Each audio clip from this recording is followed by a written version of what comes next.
Peace, family. I hope all is well. Let me hold on 1 second. Let me make sure the settings are correct.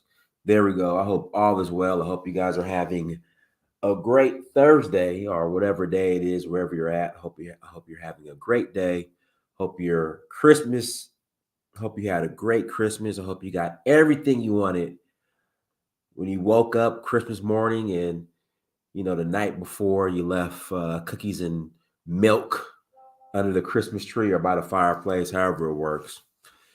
And when you woke up on Christmas morning and you looked under the tree, I hope you received everything that you wanted. Guys, do me a favor, hit the like button again. Please hit the like button. Also, make sure you share, excuse me, and make sure you subscribe. I will greatly appreciate it. And I just want to thank you all for the support over the years. It really means a lot. Again, it really means a lot. Now, with some of these trainings, it was with some of them because it will be training indirectly because I'm going to focus more on stories.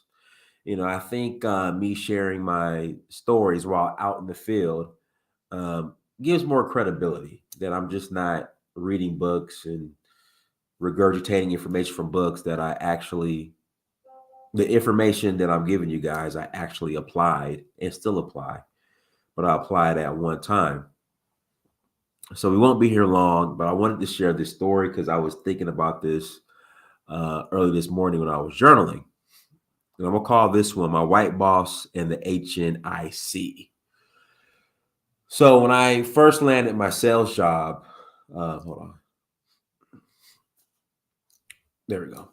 When I first landed my sales job at Cintas Corporation, this was back in 2010. In fact, I was hired or started, I want to say the Monday or Tuesday after the Super Bowl in 2010. That's when I started. So it was in February of 2010 is when I started. So when you get hired as a sales rep, you go through training. And this is for the majority of companies. They got to train you first. So it's supposed to be roughly 3 months, but I want to say my training period or probationary period, whatever you want to call it, was roughly like maybe 8 or 9 weeks, or even that. Because I told him, I said, look, I got to make some money. Like I'm broke. Like I need to get out there and make some money. So if we could speed this process up, as fast as possible, make it as quick as possible, so I could get out in the field, get my territory, and make some money. Because I was dead broke, y'all. I was broke. So how it worked, you would sell. So everyone had assigned territory. So we all had an assigned territory. So we have protected territories. And the sales rep in training, that's what I was called. Or like when you first started, it's called SRIT, I believe. And that stood for sales rep in training. We would go out, we will shadow the sales reps, and then we would have to sell in their territory. And whatever we sold, they'll get credit for it, but we'll get credit too. But the credit was more for so we wouldn't get paid, but we will get credit, and the credit will go towards our volume that was needed in order for us to get our own territory, no longer be in this probationary period. So I was in a specific reps territory, and I want to say that territory was like Venice. And if you guys are familiar with LA, there's a street called Abbott McKinney, I believe. And I believe it's in Venice. Yeah, I have two channels. So guys, make sure you subscribe to the Prince Danny Samir channel as well. Excuse me. So I believe it's called it's like a very popular street called Abbott McKinney. I believe that's Venice. I'm not sure. If not, it's a city right next to Venice. And this is Venice Beach, California. right outside of LA, or considered LA County. So I was cold calling one day, and we had this saying, this motto called "Every door, every floor." Again, it's called "Every door, every floor." So just knock on every door, man. What you get is what you get. It's feast or famine. It's you eat what you kill. So every door, every floor. So I'm out, I'm cold calling, knocking on doors, and I stumble upon a beauty salon, a black owned beauty salon. So I go in, and I'm brand new. I don't really know much. I'm still learning the sales process and how to sell and how to present. So I go in, I didn't present. So, but I scheduled the appointment. So, I met with the owner. I said, "Hey, can I come back tomorrow at 10 a.m. or 9:30 a.m.?" I forgot, and I'll bring my manager, who at the time was, yeah, I think he was one. No, he wasn't. In fact, I was selling in his territory. He wasn't my boss yet, but he ended up being my boss, my manager.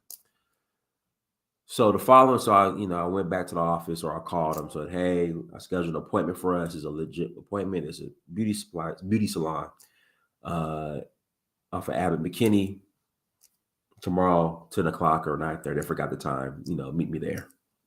So we meet there. We both show up. We go in. I'm presenting. My manager. He wasn't my manager at the time. He's there with me. So we would so first, what we would do, what we would do first, usually we would present, and then we would do what we call a facility tour. So we would walk around the facility, point out areas where we could help the client improve, show them the products that would help the client, keep their facility clean or improve whatever service they had. And then we would go over the numbers. So well, in fact, it was a beauty salon, and at the time, the manager, he was doing hair. So he had a client. So he had me just walk around, and I put some numbers together.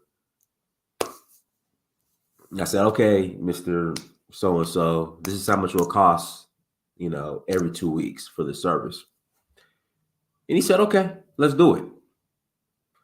So I'm writing up the contract, putting down the items and uh, how much it will cost per item, and then of course they have to sign a contract. So I go to the owner, to get his signature. And so when it's time to sign, so under the signature, where they would print their name, they would sign, and then they will put their title. Guys, somebody's about to come to my door, so give me a second. When they come and knock, I'll gotta let them in. And so he prints his name, he signs, and then there's a section where they have to put their title. So on his title, and my manager is right here. My white boss is right here, like right next to me. So on his title, he puts H.N.I.C. Y'all know what that means. And so, I look at him, I'm like, "Sir, do you?" Oh, no, no, no. This is what happens. He wants me to write the title because he's busy doing hair. So I was like, "Okay, what's your title? Are you owner, manager? What are you? What are you?" He says, "I'm HNI." He's doing hair. He looks at me. He says, "I'm HNIC." And like my white boss is like acting like he doesn't know what it means, but he knows what it means. He knows what it means.